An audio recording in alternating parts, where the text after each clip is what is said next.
Santi y Ri, del colectivo Diostellar, y a nosotros nos llegó, la primera pregunta que nos llegó para esto fue ¿cómo y por qué el arte va a salvar el mundo? Nos parecía como wow. Nos pareció algo como muy grande, aunque sigue siendo una pregunta grande.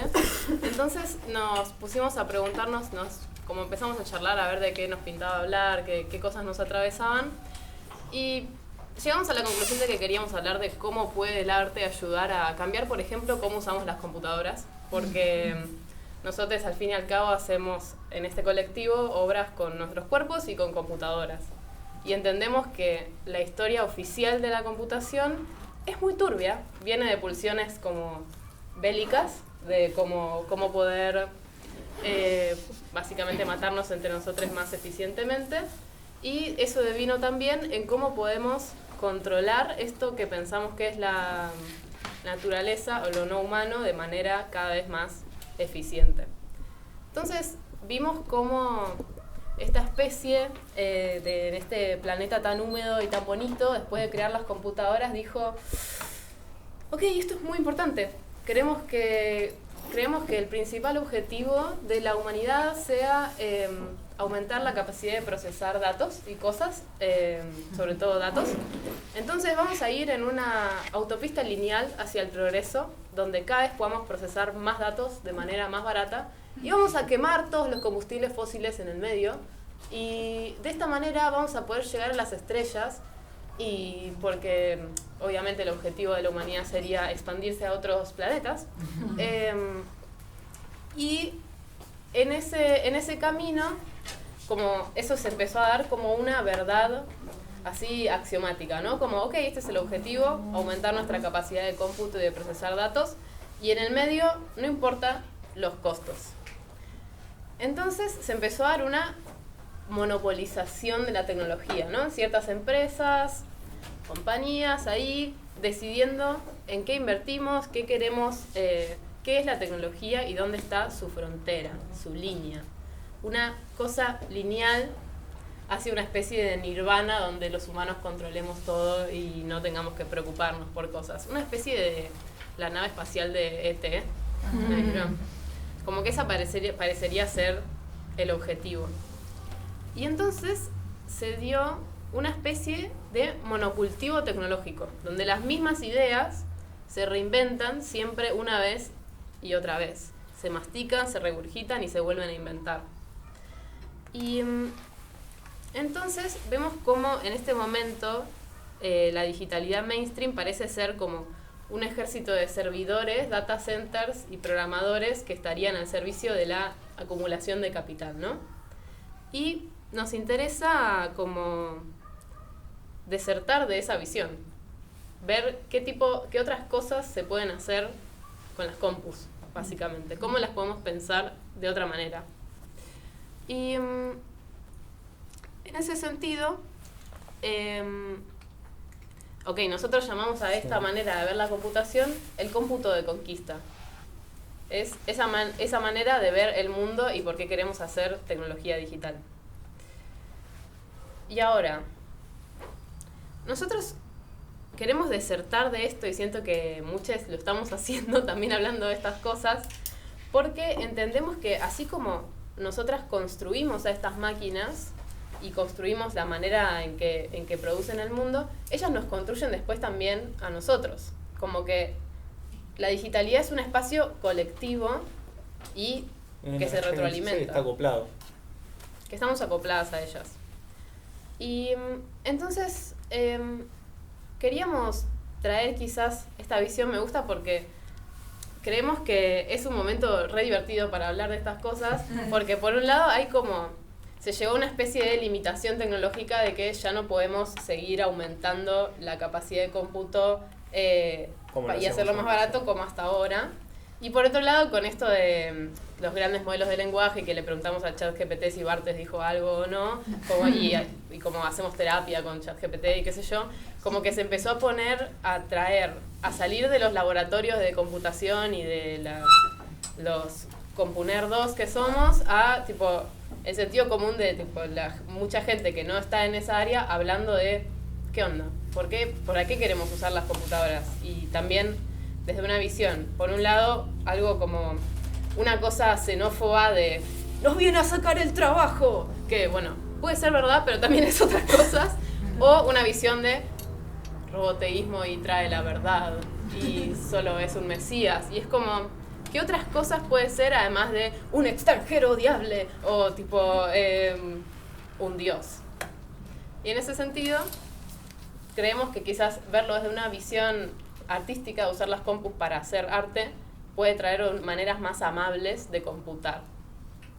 Sí, una idea de cómputo otro. En nuestro caso, en mi caso personal, voy a salir un poco del guión. Me quedo pensando mucho en esta idea de que el arte es un reservorio sensible de la humanidad en disputa. Y también hay una extensión de nuestra forma de ser en las computadoras. Entonces, disputar un cómputo otro implica también pensar quizás en prácticas colectivas de computación, no necesariamente en pensar en la computadora como un GPT o un celular, sino en cómo procesar información o pensamientos o sentimientos, incluso que no tienen que ver con la materialidad propia del cómputo, sino como, ¿qué pasa si la computadora es una forma de atravesarnos corporalmente, incluso como el movimiento que nos extiende? Y dialogamos, bueno, sobre todo en las prácticas que venimos haciendo con Bioestelar, tenemos un momento donde trabajamos con sensores que es otra forma de elaborar con la computadora, que no es una interfaz representacional, como no es un mouse, un teclado.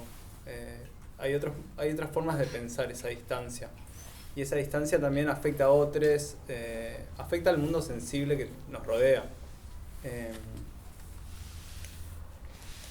Por otro lado, pensar que hay algo que está pasando alrededor de que todo el mundo está teniendo acceso me hace pensar en que hay que empezar a horizontalizar ciertos saberes, o pensar que el arte no es solo para artistas. Digamos, como me pasó eso de que lo siento que necesito pensar, sino es que como, son prácticas humanas en general. Y pensar que la computadora es algo completamente ajeno cada vez es menos, así, todos tenemos capacidad de pensar en qué cómputo queremos de acá en un futuro, qué formas de hacer sensible queremos, ¿no? En nuestro caso, me parece que lo más fuerte que tenemos para decir es que construyamos colectivamente cosas. Hay un montón de instancias donde nuestra práctica en sí tiene un montón de cuestiones de que somos un colectivo, que es un micro refugio, una región en construcción constante de otras formas de pensar, pero también nos hemos dado cuenta que hemos creado herramientas para que otras personas se expresen. Y en esa medida cambiamos un montón de dinámicas propias porque exploramos y compartimos una herramienta que es un software de contexto. Audioestelar es un colectivo en el cual hacemos perfos y obras escénicas alrededor de un software que lo hizo el grupo, en particular una persona que no está acá, hace ya varios años, y ese software se ayuda de una herramienta de inteligencia artificial para convertir grabaciones de sonoras que tengamos en un mapa de puntos. Entonces, esos puntos que representan sonidos, uno los puede manejar con el cuerpo o con el mouse para hacer música o arte sonoro, etc. Y esto lo hacemos en el contexto de un grupo de investigación de la UNTREF. Entonces, esta cosa y es de código abierto. Entonces, creo que por eso nos pega a este lado de que sentimos que esto empuja en contra de una forma mainstream de ver la computación por estar haciendo algo de código abierto en una universidad pública, tercermundista. Y también a mí lo que me da curiosidad de esta forma de ver esta parte de la ciencia y del arte es que se puede pensar en que las áreas del conocimiento nuevas o las curiosidades y las cosas que queramos descubrir no tienen por qué estar en una frontera tecnológica, como una visión no lineal de la tecnología. No era la vanguardia. Claro, o que lo que pensemos como vanguardia no tienen por qué ser como algo nuevo y que tiene que ser parecido a lo anterior, pero mejor. Y también esta cosa de que no hace falta abandonar lo que creemos obsoleto para crear algo nuevo, como que siempre se construye sobre lo que una ya tiene, y que distintas formas de tecnología pueden convivir entre ellas y potenciarse en vez de estar compitiendo.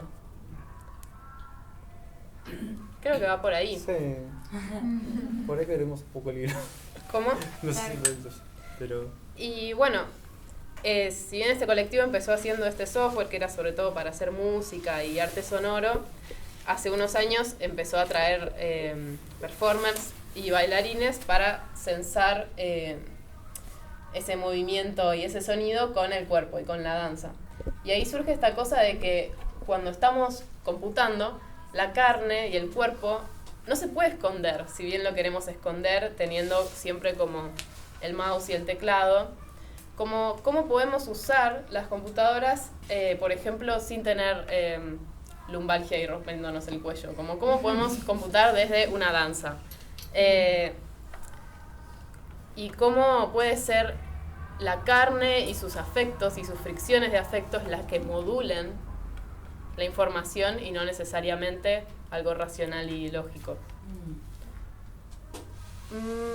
Por último, creo... ¿Vos querés decir más cosas? No, adelante. Creo que me gusta pensar que la inteligencia artificial no tiene por qué, como que no compite con nuestra inteligencia en nuestros términos humanos, sino que está en otros términos y ese es su valor. Como el valor es que es distinta y entonces puede traer como cierta diversidad intelectual al universo, y no que tipo si nos supera o si es menor o a qué llega o tiene conciencia. Y entonces Audiostellar propone un ejercicio que es como... No nos interesa quizás tirarle un prompt y una consigna y que nos haga una canción, sino más algo de bailar con ella y conversar con ella. Como estar más con ella que ella esté a nuestro servicio. Porque si queremos este mundo utópico de una computación que no esté siempre al servicio del capital nada más, también nos tenemos que bancar que por ejemplo las computadoras crasheen y se duerman y se apague el proyector y como que las cosas no estén funcionando todo el tiempo rápido y todo el tiempo bien, porque no nos interesa quizás tener un ejército de servidores vistos como un ganado que tenemos que explotar, sino que es más esto, una danza con el programa. Y que entonces a veces se quieren tomar siestas y bueno, pueden tomar siestas. Eso.